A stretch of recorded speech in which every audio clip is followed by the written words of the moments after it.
By the time Catherine Campbell reached the lower Bath Road, the mud had climbed to her knees and dried there in cracked fans, then turned wet again under fresh rain. She walked beside Lady Barrington's hired coach because there was no seat for her inside. There had been room for hat boxes, for a lacquered screen wrapped in oilcloth, for 2 little spaniels in velvet collars, and for Miss Louisa Barrington's new satin pelisse that must not be creased. There had not been room for Catherine. The morning wind drove rain under her thin mantle and down the back of her neck. Her fingers were split where the hat-box handles had rubbed skin away, and each time the coach jolted over a rut she had to lift the nearest stack higher against her shoulder to keep it from toppling. Men passing in carts looked once at the bright painted panel on Lady Barrington's carriage door, then at Catherine in her mended brown dress, with dark hair plastered to her cheeks. Their glance held no surprise. They recognised what she was meant to be seen as, useful, silent, and beneath notice. When the coach slowed at the market turn, the footman leaned out and passed down a parcel tied in twine, heavy as stone. "Do not drop that," he said, not looking at her face. "Her ladyship says if the ribbon is marked, she will have your dinner withheld again." Catherine shifted the parcel against her ribs and kept walking. Her stomach had been hollow since yesterday noon, but hunger had become a familiar pressure, a second pulse under the first. She had learned to breathe around it. She had learned to keep her back straight while her knees shook. At dawn, the market stood half awake beneath dripping awnings. Fishwives shouted over crates. A boy with red ears swept rainwater from his father's stall with a broken broom. Steam rose from a pie cart and carried the scent of pepper and meat into the wet air. And Catherine's mouth filled painfully with water before she turned her head away. Lady Barrington had sent her there before the housemaids lit the breakfast grate, with strict instructions spoken through a half-open dressing-room door. Stand in line at Ketter's pawn window, surrender the silver buckle, bring back the receipt and every coin, and do not return by the front steps where guests might see her shoes. The buckle lay wrapped in linen in Catherine's pocket. She had unwrapped it twice on the road despite the rain, only to fold it away again with hands that would not stay steady. It had once fastened her father's riding belt, the silver worn smooth where his thumb had worried the engraved edge while he read accounts by lamplight. His crest was still visible if the light struck well. In the market queue she stood behind a cooper with cracked nails and ahead of a laundress carrying 2 candlesticks gone black with age. No one spoke to her, but 2 women looked at the quality of the silver at her gloved knuckles and then at the hem of her dress and made their private arithmetic. "Fallen gentlewoman," their eyes said, or "liar." The rain slid from the brim of her bonnet and down her jawline. She lifted a hand and wiped it quickly away before the wetness could be mistaken for tears. She would not grant the crowd that small spectacle. She would not let grief become entertainment beside crates of onions and old iron. When her turn came, Mr. Ketter did not invite her inside. He stood behind the narrow brass grille, pale lashes beaded with damp, and held out his hand. Catherine placed the buckle on his palm. He weighed it once, glanced at her face, and then examined the engraving through a lens with no expression at all. "Old work," he said. "Good silver. Family piece?" She knew the question was not courtesy. It was risk. Had she stolen it, borrowed it, had it truly to sell? "It belonged to my father," she answered. Her voice came out level, though her throat hurt with cold. He made a small mark in his ledger. The scratching of his pen seemed louder than the market noise. "You understand redemption terms." Not a question. She nodded. He counted coins onto the ledge, each one striking with a hard, final click, then pushed a folded receipt toward her. Catherine took both, but did not move for one heartbeat more. Through the narrow opening she could see shelves inside crowded with relinquished lives, prayer books, christening spoons, a violin without strings, a ring too small for any grown hand. She thought of her father's study at Ashdown House before the shutters were nailed and the desk carried off, of polished walnut and ink and dust that smelled faintly of cedar. She thought of the little key stitched into the lining of her left sleeve, hidden under coarse thread she had sewn by candlelight 3 years before, the one object she had kept because no one had thought to search a seam. Then Mr. Ketter cleared his throat, already looking past her shoulder to the next petitioner, and the moment passed. She stepped back into the rain, closed her fist around the coins until the edges cut her skin, and walked toward the lane that led to Lady Barrington's lodging. The lodging-house door opened before she could knock.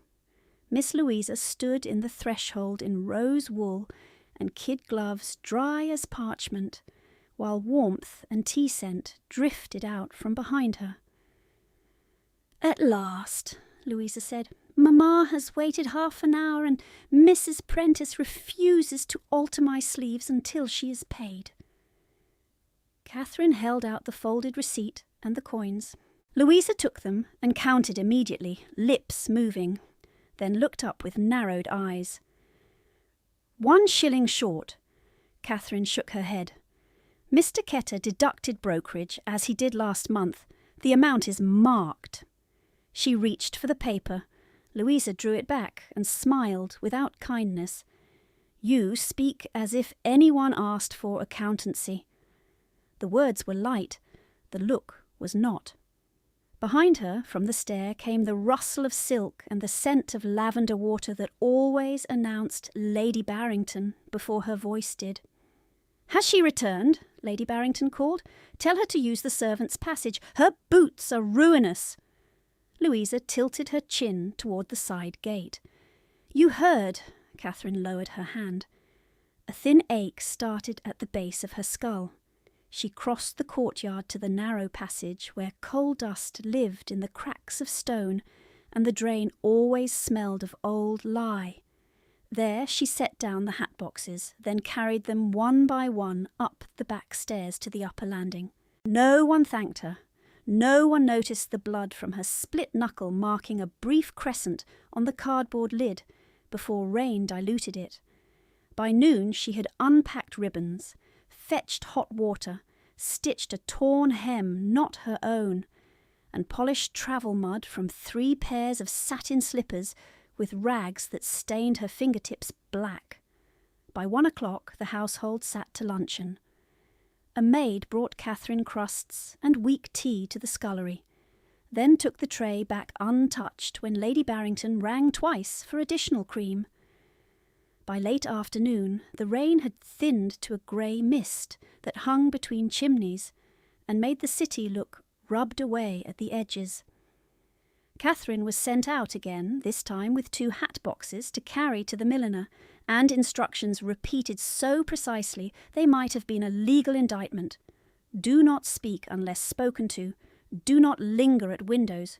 Do not let anyone mistake your place. On Milsom Street she walked in the gutter while carriages passed, keeping clear of ladies who lifted skirts to avoid the splash she could not avoid. Her shoulder burned where the strap bit through wet cloth. Her shoes had begun to gape at the seam, and each step pressed cold water between leather and skin. At the arcade she paused only long enough to shift weight from one hand to the other. Across the square musicians tuned for evening assemblies she would never enter. Laughter spilled from the pump-room doors in bursts, bright and careless. Catherine watched none of it directly, but she heard enough to understand the distance between worlds measured in a single threshold. She set down the boxes under an awning and flexed her fingers, red and stiff, then smoothed her dress as if neatness could still claim a kind of personhood. Her stomach tightened hard enough to bend her briefly at the waist. She straightened at once, pressing her palm flat against the ache until it passed. In the sleeve above that hand, hidden where no one could see, the tiny key rested against her skin like a small, cool promise she had refused to surrender. She lifted the hat boxes again and stepped back into the stream of strangers. One more burden moving through rain, unacknowledged and unbroken. She crossed the arcade with the boxes, cutting crescents into her palms, and turned beneath the painted sign of Prentice and Daughters, where ribbons the colour of spring pears and pale violets shimmered in the window under candlelight she would never touch.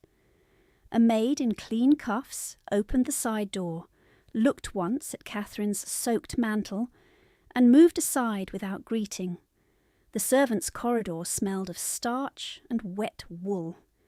Voices drifted from the fitting room, bright and idle, discussing sleeve width as if no war had ever hollowed men and no widow had ever sold silver for bread. Catherine set the hat boxes on a wooden bench scarred by years of pins and scissors, then stood with her hands clasped so no one would see them tremble. Through the half-drawn curtain she caught fragments of Lady Barrington's tone, warm for strangers, sharp for kin. "My daughter's complexion requires cream, not ivory. You understand. We must not have her fade." Another voice answered with eager deference. Catherine kept her eyes on the floorboards and counted knots in the grain, as she had learned to do when pain rose too fast to master cleanly. She had once stood in rooms where her opinion on cloth had been asked. At Ashdown House, before grief and arithmetic remade every room, her father would spread bolts of fabric over the drawing-room table and ask, half serious and half amused, whether green suited his study curtains better than blue. He trusted her eye because he trusted her. He trusted her with figures also, though she had been barely 19, because numbers had pleased her when she was a child, and he had laughed to find her correcting column totals with a pencil worn to a nub. The memory came with the smell of walnut polish and warm wax, and with his cough already too deep that last autumn, though he had waved away concern and bent again over ledgers thick with rents and repairs. Then came the men with documents sealed in red, gentlemen who removed hats and offered grave voices while saying very little plain. Disputed obligations, they called it. Temporary strain. Instruments maturing at inconvenient dates. She had stood by the hearth while they spoke across her, as if she were another furnishing. Her father had signed one paper and refused 3 others, jaw set hard enough that a line beat at his temple. He died 6 weeks later with rain on the window and ink on his thumb, and in the space between one funeral bell and the next, the word debt became a weapon in every mouth that coveted his house. Catherine had not understood then how swiftly law could be made to resemble weather, unavoidable, indifferent, and always falling hardest on those without shelter. Mrs. Prentice's apprentice entered, lifted one hat box, and paused. "You are Miss Campbell, are you not?" Catherine inclined her head. The girl glanced toward the curtain and lowered her voice. "Your lady says to wait. She says you have no authority to inspect the work." The sentence was practised. Catherine heard the edges where it had been memorized. "I have no wish to inspect it," she said. "I was ordered to carry it." The girl gave a short nod, relieved, and vanished again. Catherine remained where she was, damp hem chilling her ankles, while behind the curtain Louisa laughed. It was her mother's laugh now, lighter than truth, and Catherine felt that old astonishment once more. How quickly a household can be taught to forget who first belonged to it. When Lady Barrington finally emerged, she did so in a rustle of dove-grey silk and lavender water, one gloved hand resting on Louisa's arm, as if the room itself required guiding through. Mrs. Prentice followed 2 steps behind, with lowered eyes and a smile fixed for custom. "There she is," Lady Barrington said, as if Catherine were a parcel delayed in transit. "Do stand straighter, child. You make fatigue look theatrical." Louisa gave a small laugh and adjusted the brim of her hat in the mirror. "The rain has done her no favours, mamma. Not that fair weather does." Catherine bowed her head once, because any reply would be taxed at double. Mrs. Prentice held out a paper packet of trimmed lace. "Will Miss Campbell carry this also?" Lady Barrington's gaze moved down Catherine's dress, paused at the frayed cuff, and cooled further. "She will carry whatever is required. Since she contributes no dowry, she may contribute muscle." The words fell lightly, almost conversational. They landed like shot. Catherine took the packet and steadied the hat boxes against her hip. A customer near the window, a broad-faced matron with jet beads at her throat, looked openly from Lady Barrington's silk to Catherine's shoes and asked, "A poor relation?" Lady Barrington smiled. "A stepdaughter? We are charitable." The matron's brows lifted in that quick social pleasure reserved for other people's falls. "How trying for your girls." Louisa leaned toward her reflection and said, "We make do." Catherine stood very still while the room arranged itself around that lie. It had not always been this arrangement of cruelty polished as etiquette. After her father's death, her mother had moved through Ashdown like a figure cut from thin paper, translucent with grief and medication both. And when Lady Barrington first came as a guest, she had brought soups, prayers, and practical offers. She knew solicitors, she knew which creditors might be delayed, she knew men in London who could untangle inconveniences. By spring she had become companion. By summer she had become wife to Catherine's widowed uncle by marriage, thereby becoming mistress of the house by a legal path so neat no magistrate could fault the line even while every servant saw the ambition under it. Catherine's mother, weaker by the week, died before harvest. Within a month Catherine was told her chambers were needed for visitors, and sent to the attic under eaves that leaked in hard rain. Her father's portrait vanished from the stair. The rosewood piano, where Catherine had practised Schubert while her mother mended by the fire, was sold to a colonel's wife in Bristol. "Music is waste in a house under strain," Lady Barrington had said, pocketing the proceeds and charging the tuning as a state expense. The shelves in Catherine's sitting room were emptied next. Books with her initials were marked communal and dispersed. Her mother's cameo went to Louisa because it suited her colouring. Her winter cloak went to Lydia Barrington, the younger sister, because wool should not be squandered on one who remains indoors. Catherine had objected once, only once, when they removed a box of letters tied with blue ribbon. Letters from her father, from school friends, from the season in which she had still been expected to marry decently. Lady Barrington had not raised her voice. "Sentiment breeds ingratitude," she said, and fed the bundle to the nursery grate, while Catherine stood in the doorway with her nails biting her palms hard enough to leave half moons for days. The ash lifted, flared, and collapsed. That was the night Catherine took needle and thread and stitched the tiny brass key into her sleeve lining, because the key alone had been in her pocket when the letters burned, and because she would not trust drawers again. In the fitting room now, with rain ticking at the glass and strangers cataloguing her value at a glance, she felt the rough seam of that hidden stitch against her skin and drew one slow breath through her nose until her face settled back into politeness. Lady Barrington took the pawn receipt and remaining coins from Louisa, counted, frowned, and held the paper toward Mrs. Prentice. "Observe, she is forever deficient. Brokerage was deducted," Catherine said quietly. "It is written there." Lady Barrington turned her head. "Do not correct me in public." Her gloved fingers closed on Catherine's wrist for one precise second, pressure exactly where an old bruise had yellowed, then released. "You will walk behind us, at distance." She obeyed through the arcade and into the narrowing lane, carrying cloth and boxes and the weight of being spoken about as if deaf. Louisa and Lydia walked ahead beneath a shared parasol, discussing invitations. Lady Barrington moved between them, body angled outward to greet passing acquaintances, never once turning to confirm that Catherine still followed because obedience, once trained, did not require witness. At the corner by the stationer's, Lydia dropped her glove and did not pause.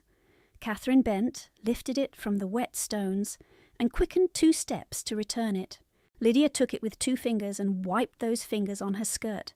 "You smell of coal," she said. "Try to stand downwind this evening."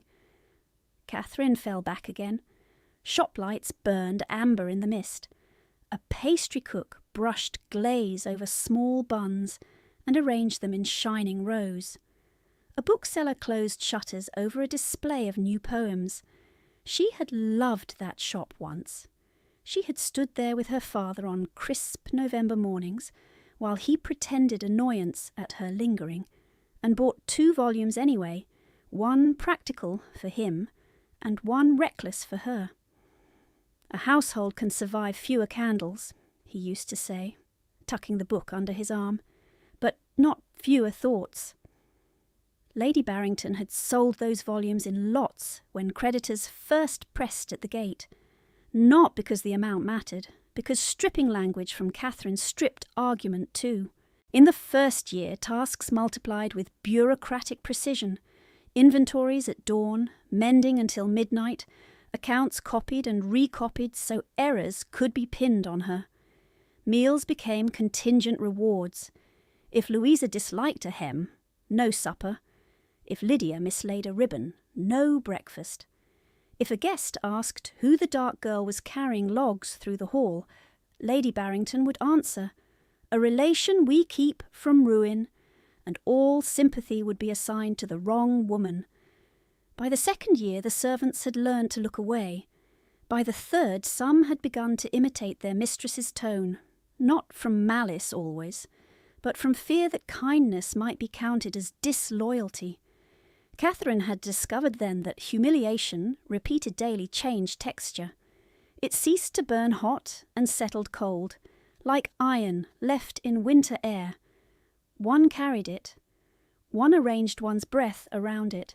One did not mistake endurance for consent. At the lodging gate, Lady Barrington halted and turned just enough for only Catherine to hear. "You will sleep in the upper scullery tonight. The nursery maid's cousin has taken your cot." Catherine shifted the boxes higher. "Yes, my lady." "And you will rise before 5. Mrs. Dent says the stair-runners are stained." A beat of silence followed, thin as thread. "You have broad shoulders, Catherine. At least they are useful." She went inside with her daughters. The door closed. Catherine remained under the eave with rain drifting against her cheek and the hat boxes pressing her ribs until the maid reopened for the parcels. In the kitchen passage she handed over lace, hats, gloves, each object documented in Mrs. Dent's careful hand, as if abundance required audit while Catherine herself required none. Then she was sent to the upper scullery, a narrow room above the coal bins where the window did not shut fully, and soot lived in the corners no scrubbing reached. She knelt by a cracked basin and washed her hands in water gone grey at once. The split skin at her fingers stung. She dried them on her apron, sat on the low stool, and unpicked one loose stitch at her cuff to touch the tiny key hidden there, not removing it, only confirming metal under cloth. The key opened nothing she could yet reach. The escritoire it belonged to had been carried away months ago under inventory order and legal stamp. Still she kept it, not as fantasy, as measure. There remained one place in her life not yet entered by Lady Barrington's hand, the line Catherine drew and held inside herself. The line that said what belonged to another mind stayed sealed. What belonged to truth stayed named, and what belonged to her father would be remembered even if every visible proof had been sold, burned, worn by someone prettier, or locked behind doors she was forbidden to cross. Outside, carriage wheels hissed on wet stone, and laughter rose from the front drawing-room where the Barrington women took chocolate by the fire.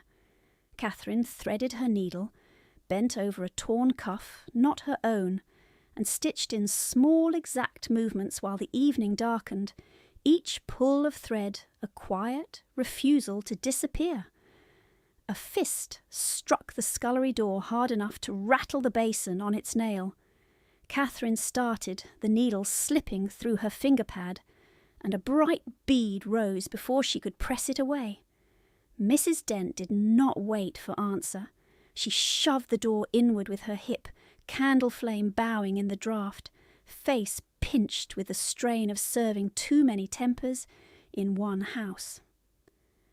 "Up!" she said. "Now, Lady Barrington wants the French trimming ledger from Prentice before they shut her. She says you handled the parcel and likely mislaid the slip." Catherine rose at once. Her knees protested from the low stool. "I did not mislay it." Mrs. Dent's mouth tightened. "Then you may prove it on your own feet. Her ladyship says if you return without the signed page, you will not use even this room tonight." The housekeeper thrust a thin cloak at her, one with a torn lining and no proper fastening, then glanced at Catherine's hand where blood still welled from the needle prick. "Wrap it," she muttered softer, and looked away as if softness itself were a punishable expense. Catherine bound the finger in a strip of rag, tucked the mending into her apron pocket, and followed Mrs. Dent down the back stairs into the kitchen passage, where heat died before it reached the stone. At the servants' door the footman Pike waited under the eave with a lantern and a look of open dislike. He did not offer to carry anything. He only thrust a folded note sealed with Lady Barrington's wafer into Catherine's palm. "For Mrs. Prentice," he said. Rain hissed in the courtyard beyond him. "And listen well. Her ladyship has guests for cards. If you are late, the bolt stays drawn. You will bed in the coal scullery by the bins." Catherine tucked the note under her cloak. "I understand." Pike stepped close enough that the lantern lit the bruise on her wrist. "Do you? Then move." She moved. Bath, after dark, held a different cruelty than Bath by day. Shop fronts were shut. The bright glass had gone black. Carriage wheels sent fan-shaped water across the lanes, and gentlemen under broad hats walked quickly between lighted doors without seeing who stood in the rain as they passed. Catherine kept to the arcade side, one hand on the wall when the wind shoved hard through the open stretches. Hunger had sharpened from ache to dizziness. Her body felt both heavy and uncertain, as if each step needed instruction. At the corner near the pump room she paused to steady her breath and looked once toward the lit windows where music lifted and fell over the weather like a life lived by another species. Then a shout cracked through the rain. Hooves struck stone at speed. A horse skidded under the arch, iron ringing and scraping, nostrils flared white with panic. The rider hauled hard on the reins. Leather snapped. Something dark flew from the saddle and hit the pavement with a flat, heavy thud. It spun once in the running water and slid straight toward Catherine's boots. She bent on instinct and caught it before the gutter took it, palms stinging against soaked leather. A journal, good calfskin, rain dark, and scored at the corner where it had struck stone. A crest was stamped in gold on the cover, half obscured by water and mud, but still legible enough to tighten her breath. Ravensmere. She knew that hawk and tower mark. Everyone in 3 counties knew it. Pike had followed at a distance and reached her side now, lantern jerking in his grip. His whisper cut through the rain. "Do not stare. Do not talk. Return that and get the signature, or you sleep with a coal." The rider dismounted in one controlled motion, despite the horse's terror. Boots hit stone. Broad shoulders filled the narrow light between columns. He took 3 steps toward her and stopped, rain running from his hat brim in straight lines. A scar crossed his left cheekbone, pale and old. His face looked carved rather than formed. When he spoke, his voice held command without effort. "Give it here!" By the time the Abbey bell struck the quarter hour, Catherine stood under the arcade with rain at her ankles and the Duke of Ravensmere in front of her. She did not step back. There was nowhere to go but open rain and faster wheels. She lifted the journal with both hands, careful not to smear more water across the crest. "It is yours, Your Grace," she said. Her voice came thin from cold, but it did not shake. "It was never mine to open." His eyes moved from the journal to her face, then lower, one swift inventory that felt like being measured by steel. Soaked sleeves, a frayed cuff, rag bound round one finger, a swelling at the wrist where Lady Barrington's grip had landed, mud to the knees. He took the journal and ran his thumb over the clasp, then over the side edge where a silk marker ribbon protruded. He looked at the ribbon, then at her again. "You found it in the water?" "Yes, Your Grace." "How long in your possession?" "Only moments." "And yet you speak before I ask what matters." His tone remained level, but it carried warning. Catherine held his gaze because lowering it now would look like guilt. "I spoke what mattered to me, Your Grace." Pike shifted behind her, eager to prove usefulness. "Your Grace, she is from Lady Barrington's household, sent on errands. Slow with them." Julian Ashcombe did not look at him. "I did not address you." Pike went silent at once. The Duke tested the clasp. It opened with a click, then stopped against the tied inner ribbon exactly where it had been knotted. He held it there for one suspended breath, as if listening for some interior verdict no one else could hear. Rain struck the stone between them. Carriage lamps flashed and passed. At last he closed the cover and tucked the journal under his coat. "Your name?" "Catherine Campbell." Recognition altered nothing in his expression, but she saw it land. The Campbells of Ashdown had not vanished cleanly enough for their name to be empty. "Campbell," he repeated, "you are the stepdaughter." Not a question. Catherine felt Pike's stare at the side of her face, hungry for humiliation. "I am Miss Campbell, Your Grace." His mouth shifted. Not kindness, not contempt. Assessment. "You are sent alone at this hour, with no escort fit for purpose." Pike bristled. "I am here." For the first time Julian turned his head toward him, and the look was so brief and cold that Pike's chin dropped without instruction. Catherine's stomach lurched hard with hunger. The stone under her feet seemed to tilt. She locked her knees. The Duke's hand came out and closed around her elbow before she pitched forward. His grip was firm, controlled, heat through wet wool. "Stand!" The word was command and support at once. She steadied. "I am standing." "Barely." He released her only when he saw she held. His gaze fell to the seal in her other hand. "What have you there?" Catherine glanced down, as if seeing the note for the first time. In the scramble she had clenched it so hard the wafer was cracked. "A message for Mrs. Prentice. I was ordered to bring back a signed ledger page." "Ordered by whom?" "Lady Barrington." Pike made a small sound of protest. "Her ladyship does not answer to—" Julian's voice cut across him. "Silence!" He stepped nearer, enough that rain no longer hit Catherine full in the face because his body took part of it. Up close he smelled of wet wool, horse and clean steel. War clung to him in details no tailor could hide. The stiff set of one shoulder, the old line at his jaw, the way he scanned every entrance before settling again on her. "Did Lady Barrington instruct you to return my property?" he asked. "No, Your Grace." "Did she instruct you to conceal finding it?" "No." "Did she instruct you to speak to me?" "No." "Then why did you not keep walking?" Catherine heard under the clipped cadence a harder question. Why refuse advantage when advantage lay at your feet? Her fingers tightened around the damp note.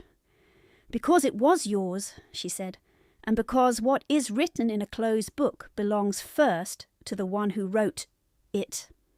The words left her before caution could sand them down. Pike made a faint, disbelieving noise. The Duke did not. He looked at her for a long moment that felt longer because he did not fill it with speech. Water traced from his hat brim to the scar at his cheek, and hung there, bright as glass before it dropped. "Most people read what they can reach," he said at last. "Most people trade secrets for bread." Catherine's pulse beat in her sore finger. "Then most people are freer than I am, Your Grace, and can afford theft." His brows drew a fraction, the only sign she had struck somewhere unguarded. "You call reading theft?" "When there is no permission, yes." "Even if it could save you?" She thought of locked rooms, burned letters, sold silver, and the key stitched into her sleeve like a vow against erasure. "Especially then." A coach rolled into the arcade mouth and halted short, horses snorting steam. Two gentlemen inside craned to see the delay, then looked away fast when they recognized who stood in the rain. Rank moved space around itself. Julian did not step aside. He took Catherine's cracked wafer note between two fingers and read the outer direction by lantern spill. "Prentice closes in 10 minutes, he said. "You will not reach it on foot." Pike found his voice. "She can run." The Duke turned to him with flat precision. "She will not run." He handed the note back to Catherine. "You will walk there now. My groom will accompany you. You will obtain the signature. Then this man will return you to your gate without detour." Pike opened his mouth. "Your Grace, I answer to Lady Barrington." Julian's reply came quiet enough that Pike had to lean to hear it. "Tonight you answer to me." From the shadow near the horse's shoulder a groom stepped forward at once. Cap low, expression blank from training. He took Pike's lantern, not asking. The exchange lasted 2 breaths and remade the lane's order completely. Catherine felt the shift without understanding its full cost. She should have thanked him. She did not trust her voice to hold steady if she tried. Julian watched her as if waiting for protest or plea. She gave neither. She inclined her head in formal acknowledgment. "I will return with the page, Your Grace." "You will return with yourself uninjured," he said. "The page is secondary." The words struck harder than command. No one in Lady Barrington's house spoke of her body as if it had value apart from labour. Catherine felt heat rise under her rain-cold skin and despised the betrayal. She turned before it could show. The groom moved to her left. Pike fell in behind, muttering once, then swallowing it when the Duke looked up. Catherine took 3 steps down the arcade, then stopped and faced back because some old discipline in her would not allow even this to pass unspoken. "Your Grace," he waited. Rain drummed on stone between them. She held out her hand. "Your journal was in the gutter, but the strap tore when it fell. It may slip again." For the first time his mouth twitched, not quite a smile. He moved the journal inside his coat and buttoned it there with military care. "Noted, Miss Campbell." She walked on toward Prentice with the groom's lantern throwing gold over flood water and broken cobbles. Behind her she could feel the weight of his gaze for several strides before distance and rain took it. She kept walking until the arcade bent, then forced herself not to look back again. The groom held the lantern low so the light found the waterlogged stones before her feet. Pike trailed them with wet anger in every step, shoulders hunched, lips moving around words he did not dare say aloud while ducal livery stood within earshot. The rain had thinned to a narrow, needling fall that slipped under Catherine's torn cloak and settled cold between her shoulder blades. Her finger throbbed inside its rag binding. Her wrist burned where old bruising lay under fresh pressure. Still she walked straight. She had been given a task and an interval in which to complete it. In Lady Barrington's household, failure was counted by the minute and collected with interest.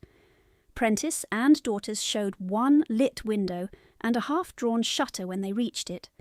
The bell above the side door had already been tied silent for the night. Catherine knocked anyway, then again, the second time harder. After a delay that stretched long enough for Pike to mutter that they were shut and that she would pay for it, bolts scraped, and the apprentice from earlier opened the door a hand's breadth. Her eyes widened at the sight of ducal colours behind Catherine. "We are closed." "I require one signature from Mrs. Prentice," Catherine said. "Lady Barrington's order, French trimming ledger." The girl looked at Pike, then at the groom, then back to Catherine, and fear of offending rank defeated fatigue. "Wait!" She vanished down the corridor. They were made to stand in the threshold while the house swallowed and returned sounds. A chair moved, soft feet crossing boards, the muted, strained civility of women who had worked 14 hours and did not choose who knocked at the end of it. Mrs. Prentice appeared with her cap askew and her measuring ribbon still looped around her neck. Candlelight made hollows under her eyes. She took Lady Barrington's note from Catherine, broke the damaged wafer without comment, read and exhaled through her nose. "She remembers this now." Catherine kept her voice neutral. "Her ladyship required it before she retired." "Her ladyship requires many things." Mrs. Prentice reached past the door and accepted the ledger from the apprentice, flipped pages with quick, practised fingers, and signed one line in a hand so sharp it might have been engraved. She sanded the ink, blew once, tore the page free, and held it out. "There! Tell her the trim will be sent in the morning if she pays the balance." Catherine took the page with both hands to keep it dry. "Thank you." Mrs. Prentice's gaze dropped to the rag around Catherine's finger and the mud line at her hem. It shifted once to the groom. Her mouth flattened. "See that she gets home, then," she said to no one and everyone, and shut the door before Pike could answer. The lane beyond the milliner had emptied. Carriages had gone to brighter streets. Rain made silver threads in the lantern light. Catherine folded the signed page into her cloak and turned toward Barrington House lodgings. Pike moved up beside her, now that they were no longer observed, breath sour with resentment. "You think yourself grand tonight," he said under his breath, "parading with ducal men." Catherine did not turn her head. "I walked where I was told." "You spoke too freely." He kicked water from a rut with the toe of his boot. "Her ladyship will ask. I shall not shield you." She might have laughed in another life. No one had shielded her in 3 years. "I do not ask it." By the time the Abbey clock struck 9, they had reached the lower arcade again. The groom slowed. "My orders were to return you to your gate." His tone was respectful and distant, a man reciting duty rather than making conversation. "I will see you to the step." Catherine nodded. "You have done enough." They turned the final corner and found Lady Barrington not at her fire, but under the awning of Prentice's front entrance, where she stood in dove-grey silk that did not belong in rain, with an umbrella held over her by a maid in plain dark wool. Mrs. Prentice herself stood just inside her own doorway, trapped by courtesy and weather together. 2 late passers-by slowed at the sight of familiar faces in dispute and then pretended not to watch. The air smelled of wet wool, lamp oil and lavender water. Lady Barrington's eyes fixed first on Catherine, then on the livery at her shoulder, then on Pike, who stopped short and bowed too low. "There you are," Lady Barrington said. Her voice was velvet drawn over wire. "I sent a stepdaughter for paper, and she returns escorted as if she were a countess." The groom bowed with correct form. "My lady," Lady Barrington gave him a glance thin with contempt. "You belong to Ravensmere." "I do, my lady." "Why are you accompanying my servant?" Catherine felt Pike's attention sharpen. One word from her, and the lane would carry it everywhere by morning. The Duke had spoken to her in public. The Duke had ordered a Barrington footman silent. The Duke had given instruction concerning her safety, as if she were not expendable. In this city gossip travelled faster than debt notices, and with greater appetite. A single careless sentence could be made into a bargain she did not control, could be twisted against him, against herself, against any fragile order left standing. The groom answered before she could. His Grace instructed safe escort to complete an errand delayed by weather. Lady Barrington turned her face fully to Catherine now. What errand required His Grace's notice? Catherine lowered her eyes to a point just beyond Lady Barrington's shoulder. Not submission, precision. A dropped parcel in the arcade caused delay. I was observed waiting and was directed to proceed. Observed by whom? Catherine could have ended this in one breath by speaking his name with weight. She could have bought herself a warmer room for a night, perhaps 2, by letting Lady Barrington taste fear of offending Ravensmere. She could have made Pike shrink and the maid fall still. She held all of that for a moment in the space behind her teeth. Then she said, "By a gentleman, my lady." Lady Barrington's expression did not change at once. The change came in stages. First disbelief, then insult, then rage at the insult.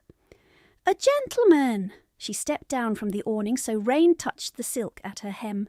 "You stand in a public lane smelling of gutter water, attended by my footman and another household's groom, and you offer me riddles." Mrs. Prentice spoke carefully from the doorway.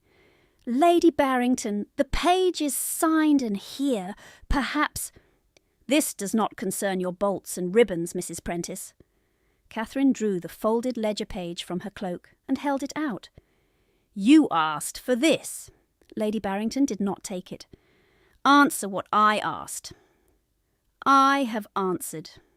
Not well." The slap landed clean and open-handed across Catherine's left cheek. Not hard enough to knock her down. Hard enough to turn her head and fill her mouth with copper taste where her teeth caught the inside of her lip. Rain struck the hot skin at once and made it burn more sharply. She did not raise her hand to her face. She did not step back. She did not let the page fall. Around them, the 2 passers-by stopped, pretending, and stared. Pike looked at the ground. The maid kept her gaze fixed on the umbrella handle, knuckles whitening against black silk. Lady Barrington leaned close enough that lavender drowned rain. "You will not speak in half-truths to me." Catherine turned her face back, slowly, and met her stepmother's eyes. Her own were wide and dark and steadier than her shaking hands. "I will not speak falsehoods, my lady." For one suspended beat, Lady Barrington looked almost uncertain, as if she had struck stone and not skin. Then she snatched the signed ledger page from Catherine's fingers, crumpling one corner. "Get inside, through the servants' passage. You will not be seen in my drawing-room tonight." "Yes, my lady." Lady Barrington pivoted to the groom, every inch of social frost restored. Inform your master that my household does not require supervision in street matters." The groom did not move. "I will report only what occurred, my lady." Colour rose under Lady Barrington's powder. "Report this, then. He oversteps." From the dark mouth of a side lane, a carriage wheel shifted. Just that. Wood against stone. Catherine's attention flicked there without choice, and caught the outline of a black travelling carriage held in shadow beyond the lamp's full reach, horses standing quiet, windows dark. She could not see inside. She did not need to. The groom's posture altered by a degree that meant he had seen his employer's signal. So had Pike, whose shoulders went stiff as wire. Lady Barrington followed all their glances at once and understood more than Catherine had spoken. The understanding did not humble her. It sharpened her cruelty into calculation. She smiled toward the shadowed carriage as if speaking to a salon. "Bath breeds theatrics in wet weather." No answer came from the carriage. No window dropped. No voice crossed the rain. The groom bowed and stepped back. "Miss Campbell has been returned. My orders are fulfilled." He turned and walked toward the side lane, boots precise on flooded stone, neither hurried nor slow. Lady Barrington watched him go, then seized Catherine's elbow in a grip hidden by cloak, folds from casual sight. Her nails pressed through wet wool. "You will tell me every word spoken." Her voice was almost pleasant. "Now!" Catherine's cheek throbbed with each heartbeat. Her stomach twisted from hunger and adrenaline and the old familiar dread of enclosed rooms. Yet under that dread a calmer line held. She had held it as a child when asked to repeat private grief for visiting relatives. She had held it when letters burned. She held it now. A journal was dropped. "I returned it. I was ordered to continue my errand. Nothing more concerns our house." Lady Barrington's fingers dug harder. "You insolent girl!" "Catherine," Mrs. Prentice said suddenly, stepping one pace into rain with her shawl over her cap, civility cracking under fatigue and conscience both. "Your face is marked. Come inside and wash before you go." Lady Barrington swung toward her. "She is not your concern." Mrs. Prentice looked at Lady Barrington directly, and though her hands shook, her voice did not. "A woman struck at my door is my concern." The lane went still. Even the maid's hands stilled on the umbrella shaft, as if she had forgotten the rain for a breath. Lady Barrington released Catherine's elbow with a small, contemptuous motion, as if discarding lint. "Very well, wash, then crawl back to your corner."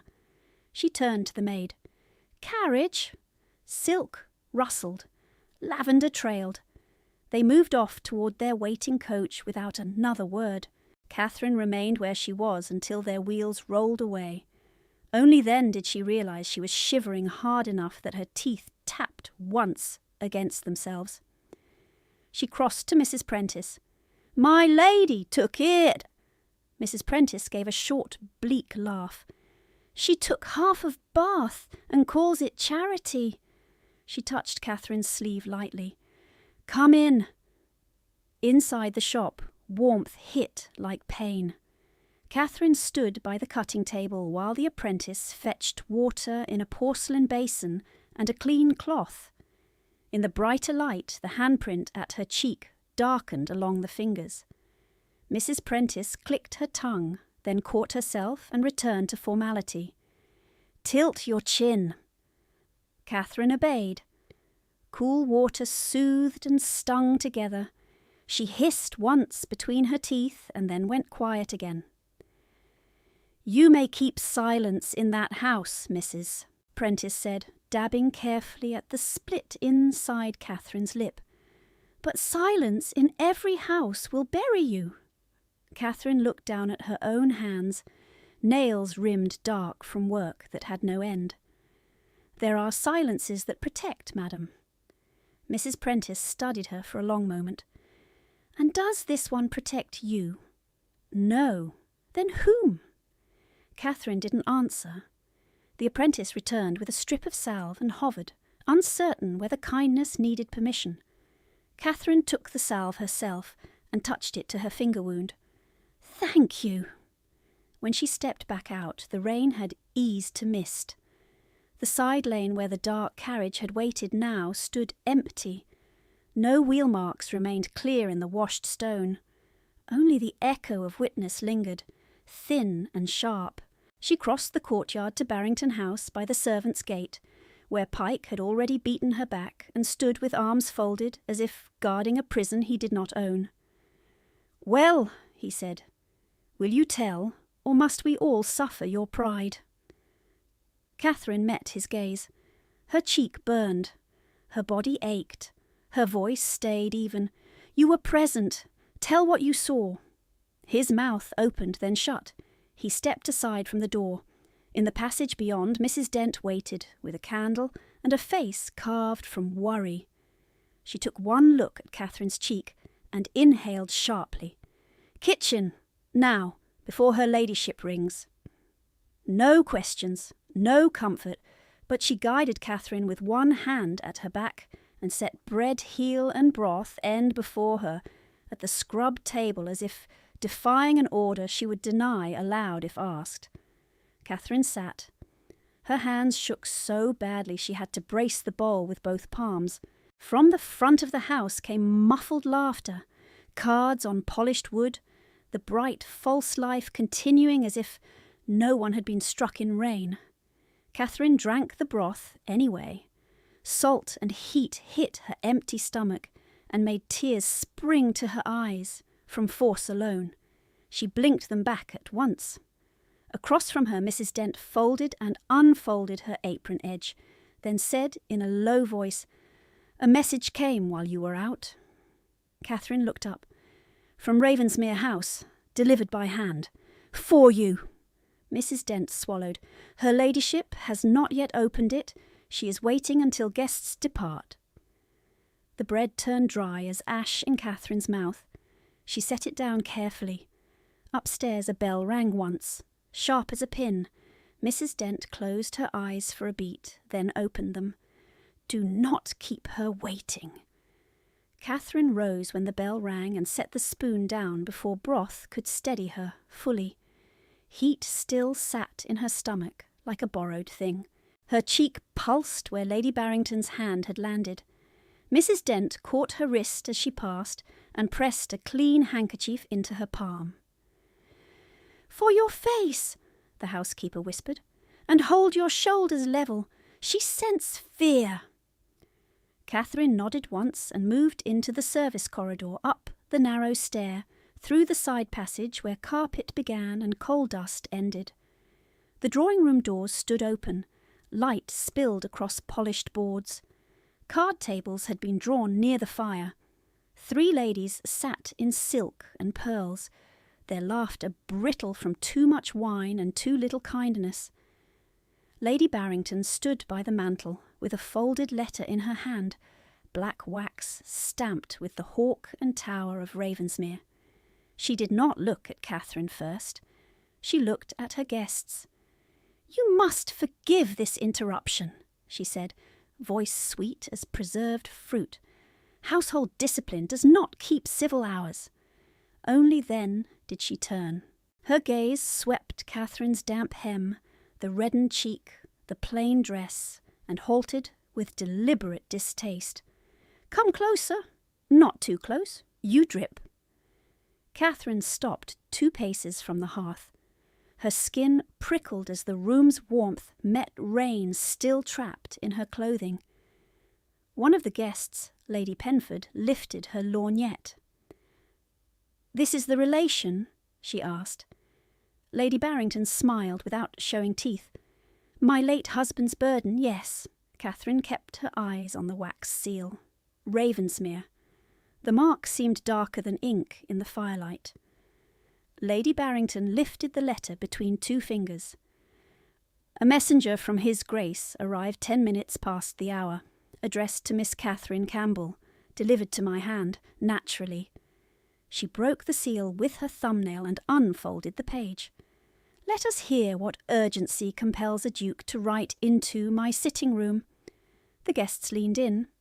Catherine did not move. Lady Barrington read aloud. Lady Barrington, Miss Catherine Campbell is requested at Ravensmere House this evening in relation to my personal property and a matter of sworn record. She is to come under my carriage escort and return under the same. This request admits no delay. Ashcombe. Silence settled in the room like a dropped cloth. One log shifted in the grate and sent up a brief spray of sparks. Lady Penford lowered her glass. Sworn record. Personal property? Another guest echoed. How very singular. Lady Barrington folded the letter with controlled precision. Colour had risen beneath her powder.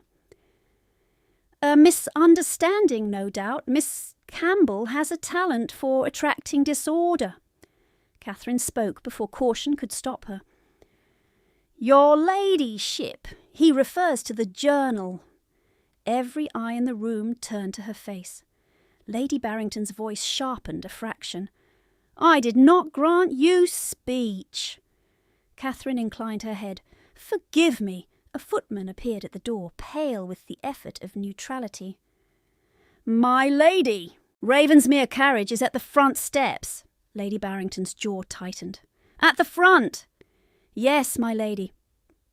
By the time the clock in the hall struck 9:30, Catherine stood again in the rain, this time beneath Barrington's portico, with two silent footmen and Lady Barrington at her shoulder gripping her elbow hard enough to bruise anew. You will repeat every word, Lady Barrington said, smiling toward the street where watchers might still pass. Every question, every answer. If you omit one syllable, you will find the scullery door barred for good. Catherine looked straight ahead. Yes, my lady. And you will remember this. No man of rank writes for girls like you unless he intends to use them. Do not mistake notice for mercy. The Ravensmere coachman descended, opened the carriage door and bowed with formal restraint. Lady Barrington released Catherine's arm only when the coachman's eyes dropped to the imprint her fingers had left in wet wool. Catherine climbed in. The door shut. Wheels rolled. Barrington House receded into mist and lamp glow. Inside the carriage, darkness held for several breaths before her eyes adjusted. Opposite her sat no passenger, only a folded blanket and a small covered basket secured against the seat. She kept her hands clasped in her lap. Rain traced the window in thin silver lines. Bath moved past in fragments, a lit shop sign, an empty crossing, the black flank of another coach. She had not ridden in a private carriage since her father's funeral procession. The memory rose unbidden. Black plumes, muffled bells, her gloves too large because her hands had not stopped shaking. She pressed her thumb to the seam in her sleeve where the tiny key lay hidden and breathed until the surge passed.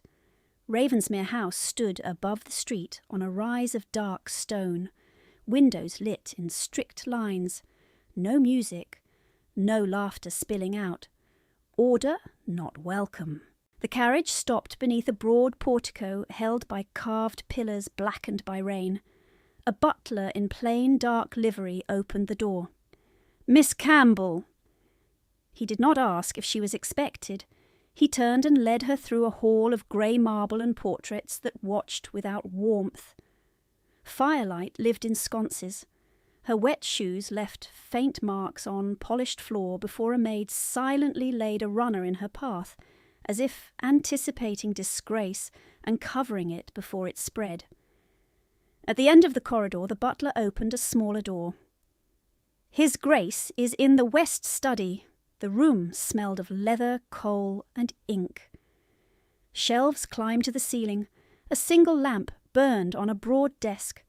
Duke Julian Ashcombe stood beside it, coat removed, shirt sleeves rolled once at the forearm, the war scar at his cheek pale against shadow.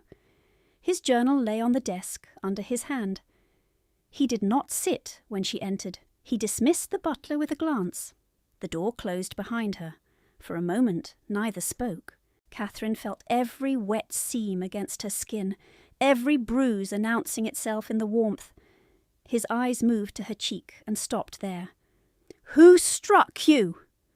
The question landed without preamble, sharp as a blade laid flat against skin. Catherine kept her chin level. "It is of no consequence, Your Grace." "Liar!" The word was quiet. "Name her." Catherine swallowed once. "Lady Barrington." He looked away, jaw tightening so hard the scar at his cheek pulled. When he spoke again, his tone had gone colder, not louder. "Sit." She remained standing. "You summoned me regarding property and record, Your Grace. I am prepared to answer and return." His gaze cut back to her face. "Sit, Miss Campbell." A chair stood near the desk. She took it because defiance would cost more than obedience here, and because her knees had begun to tremble despite her will.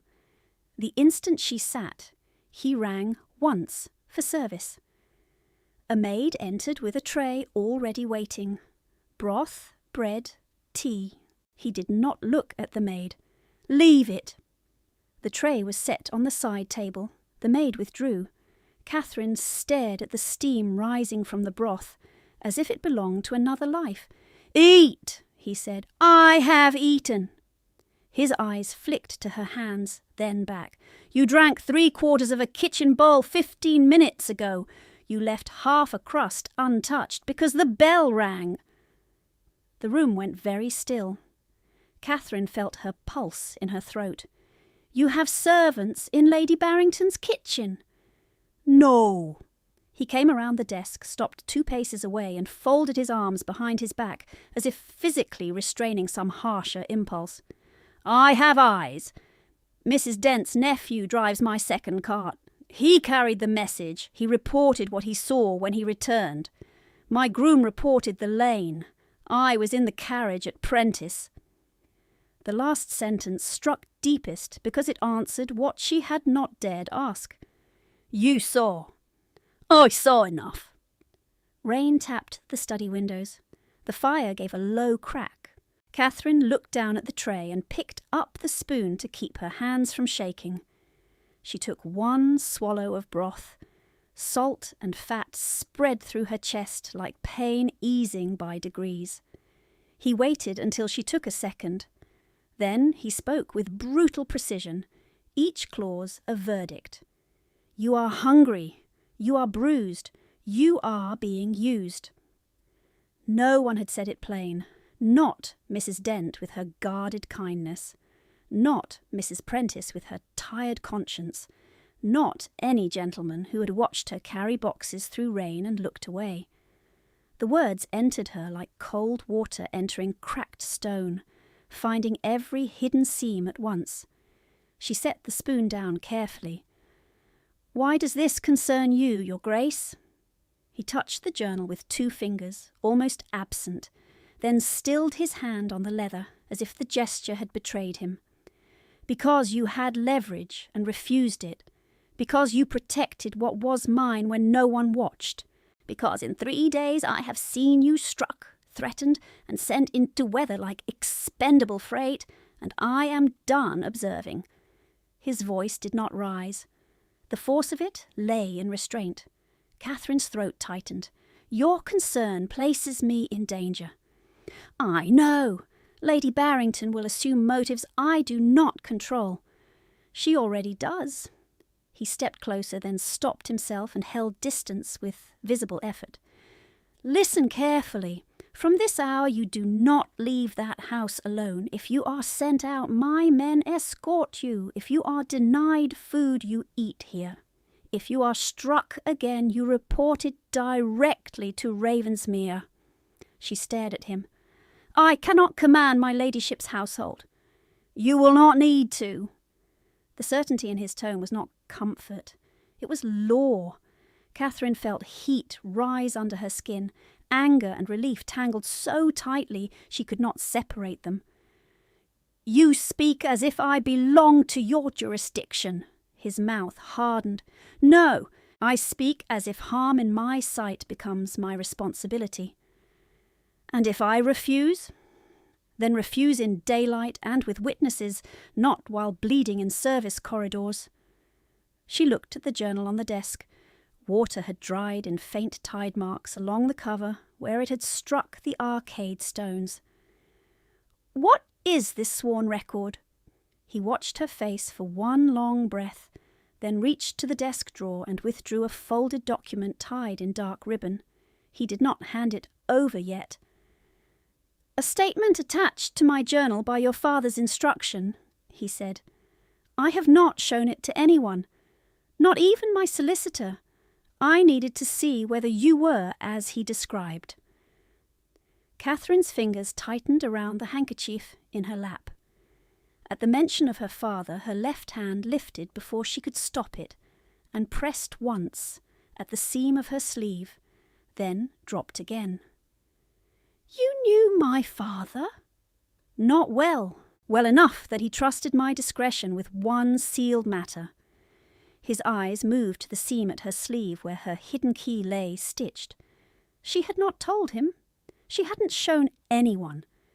He wrote that if ever his daughter still kept what was hidden in cloth, she had not surrendered. Her breath caught sharply. She covered it by lifting the teacup, though her hand shook against the porcelain. He saw it and did not pretend otherwise. "I have been watching you since the arcade," he said, quieter now. "I cannot unsee what I saw. That is the fact you must carry back tonight."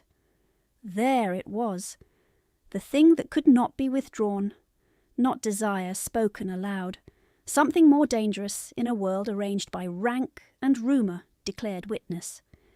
Catherine set the cup down. "If Lady Barrington asks what passed, what shall I tell her?" His answer came at once. "Tell her I questioned you about lost property.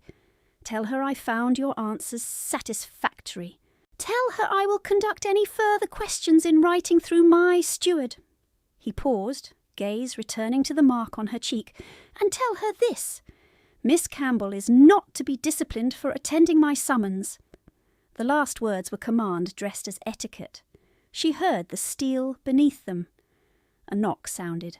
The butler entered, waited for permission, and said, "Your Grace, the carriage is prepared."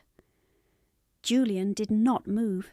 He stood as if rooted to the floorboards, eyes fixed on Catherine with that same unsettling stillness he carried in rain and battle, both. "Finish the broth," he said. She almost argued. Then she saw his right hand resting on the journal spine.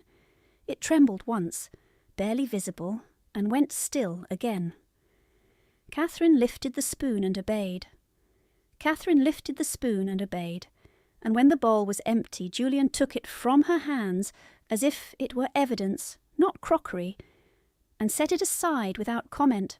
He crossed to the desk, picked up the tied document he had shown but not surrendered, then hesitated at the door as thunder rolled above the west wing and shook dust from the upper moulding. A child's cry followed from the corridor outside, high and strangled, then the quick, helpless murmur of servants who had no command that could reach him.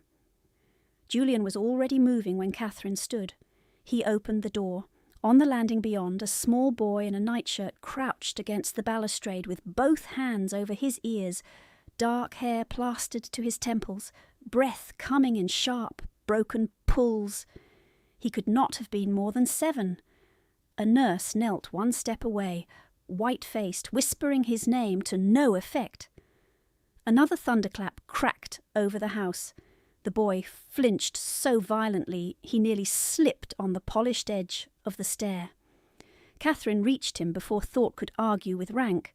She dropped to her knees on cold wood and set herself between the child and the stairwell, one hand on the rail behind him, one palm open in front of his chest. "Look at me," she said softly. "Only at me." His eyes were grey and wild with memory. He shook his head and pressed harder against the baluster. She began the lullaby her father had sung when winter storms rattled Ashdown's shutters, low and steady, each phrase simple enough to follow by breath alone. The tune was old. It carried no flourish. On the second line, the boy's shoulders dropped a fraction. On the third, his hands came away from his ears. By the final refrain, he leaned into Catherine as if her voice were a wall that did not move. She felt the tremor in him, felt it ease by degrees. When she looked up, Julian stood 3 paces away, motionless, one hand braced against the doorframe so hard his knuckles had gone pale. He had not interrupted. He had not spoken. He only watched as his son's breathing steadied against a woman he had met in rain. The nurse wiped her eyes quickly and lifted the child. "Master Henry," she whispered, gathering him close. The boy twisted once to look back at Catherine. "Will you sing it again tomorrow?" he asked. "If you wish it," she said. Julian's jaw tightened. Then he spoke to the nurse without taking his eyes from Catherine. "Take him to the blue room. Keep a lamp lit." "Yes, Your Grace." By the time the hall clock struck 10, Catherine was back beneath Lady Barrington's roof, damp cloak clinging to her shoulders, the Ravensmere carriage lantern still bright on the front stones, so every curtain in the street had reason to stir. Lady Barrington met her in the morning room with Louisa and Lydia at her elbows, and 2 card guests who had not gone home after scandal, but stayed to feed on it. The crumpled signed ledger page from Prentice lay on the table beside a fresh sheet and an inkstand. Lady Barrington did not offer her a chair. "You have become expensive in one evening," she said. "Sit, write." Catherine stayed standing. "What am I to write, my lady?" "The truth as society understands it." Lady Barrington pushed the blank page forward with one ringed finger. "That the Duke detained you in private, touched you and compromised your reputation beyond repair. He will settle to avoid noise. We shall all be spared ugliness." Louisa smiled faintly, eyes bright with anticipation. Lydia watched Catherine as if waiting for a performance. Catherine felt fatigue in her bones, felt the mark on her cheek pulse once. "No, my lady." Lady Barrington's expression did not change. "You will not force me to repeat myself. I will not write a lie. Your ruin is already complete. Do not pretend virtue now." Catherine looked at the page, then at the women who had eaten at her father's table, and called her burden in the same breath. "My ruin is mine to bear. I will not purchase comfort with a false charge." Lady Barrington's hand came down flat on the table, hard enough to jump the ink bottle. "You ungrateful, stubborn girl.